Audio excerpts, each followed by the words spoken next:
prophecy read that one day, like the phoenix arose from the ashes, that a boy would be born unto a family in the slums.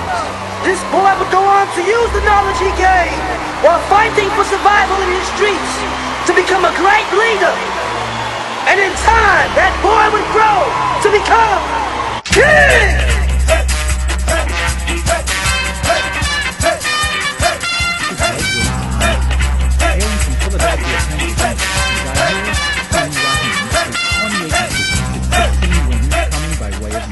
I knew how to walk or talk, I breathed, eat, and slept Islam. So I was very educated into my religion, man. I was dedicated. I loved it. It was a passion. And then, a situation came in my life. My mother and father got addicted to crack cocaine. You understand? We was living in a pretty well-off-to-do home, middle-class home. My parents owned their home, and when they got addicted to crack cocaine, we lost everything. You know what I mean? And my life was turned around. And I moved from a nice middle-class section of Philadelphia to the ghettos of Philadelphia. Zahir's mom, Gwen, would overcome her addiction and become a source of wisdom, power, and confidence for the young warrior.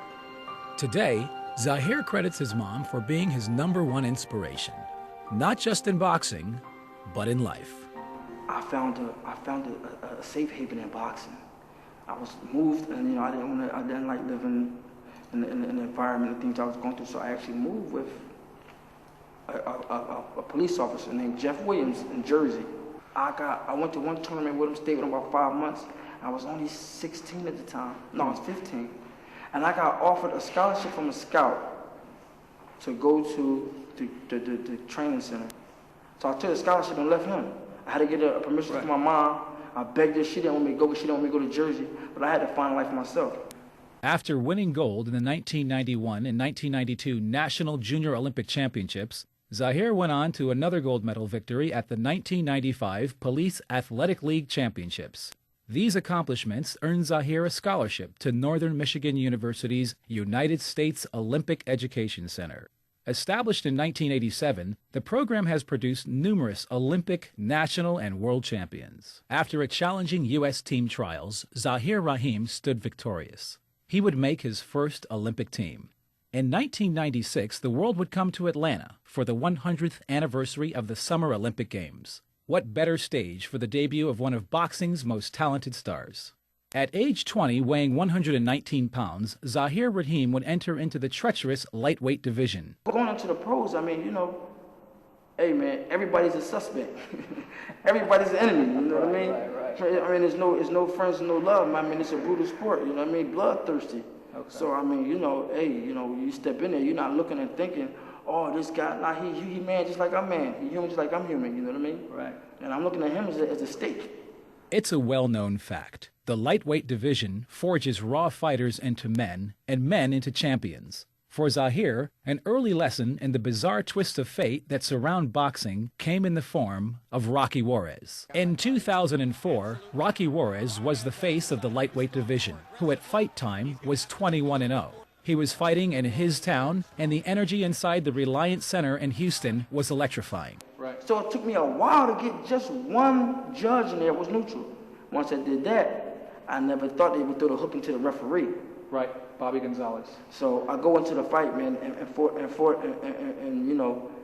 was beating me, and it was feeling good in the ring, Come to realize when the referee started taking points, I started realizing inside my head, I'm thinking, how am I fighting so hard to win this fight, but he's just taking it from me? So easy. And one of the most controversial outcomes in boxing, Rocky Juarez would win over Zahir Raheem in a unanimous 12-round decision. For most watching the fight, there was shock.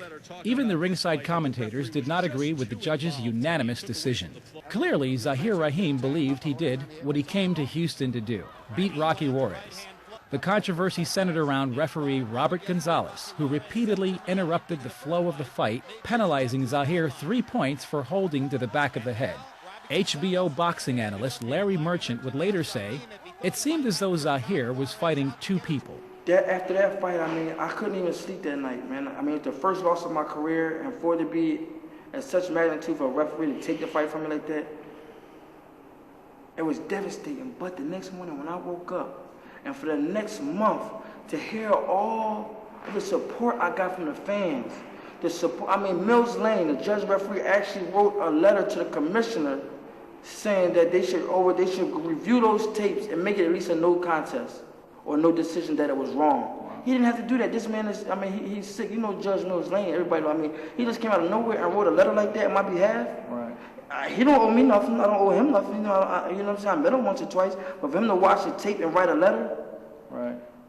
you know, from his law firm, Bizarre. and if they hear the fans cry out so much and they give me so much respect and tell me, oh man, but it opened up doors for me. So in all actuality, you know, I mean, it was hard, but the, you know, the support I got, man, really did a lot for me. It would be 7 months later when a recharged Zahir climbed back into the ring in Bayamon, Puerto Rico to continue his journey to the top against Jose Quintana. The tune-up victory helped rekindle a spirit that took a beating back in Houston the summer before. At 26 years of age, Zahir would be fighting for the vacant WBC International Lightweight title against Eric Morales.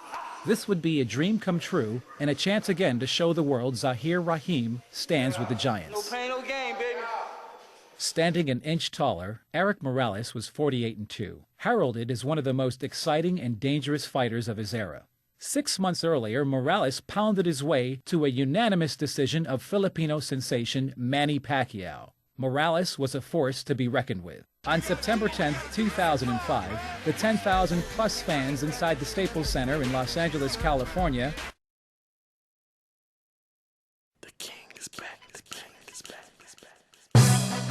Yeah. This is your boy Trip Deezy, and this is a Trip Deezy production. Ladies and gentlemen,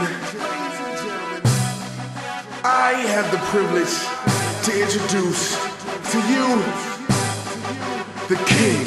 King is here.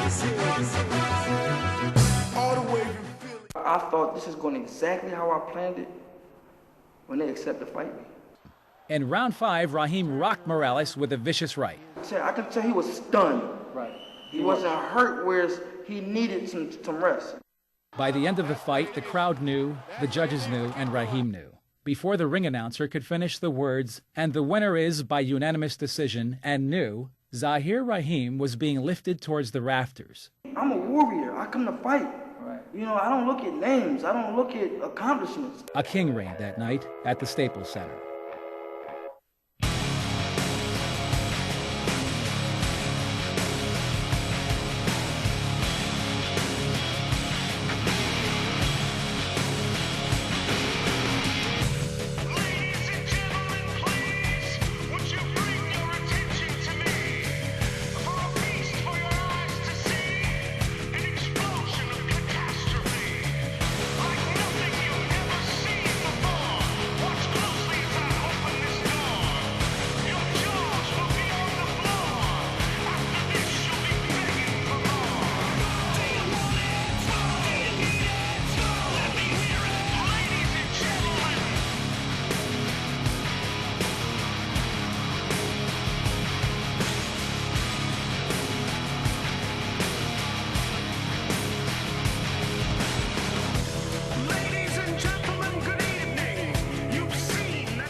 For Zahir Raheem, the journey continues.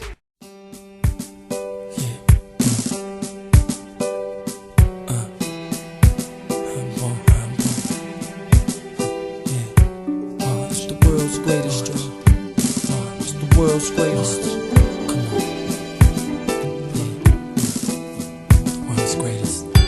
I am a mountain. I am a tall tree. Oh, I am a swift wind. Sweeping the country. Here, man, but you know, I took my time for granted. But I'm here and I'm focused now. You know, I'm not blaming nobody in my camp, not blaming no promoters, no managers. I'm here, I'm feeling good, I got a nutrition, I got a good camp. I'm in the best shape of my life, and I'm looking to, I want Barrera, Morales, I want them all bring. Zaire is here, and I'm ready, baby. I'm ready. Kaye Sr., 115 to 113, all to the winner by unanimous decision. Zahir King Raheem. Probably won't read with Zahir. No, I don't think he should ever fight Zahir Raheem.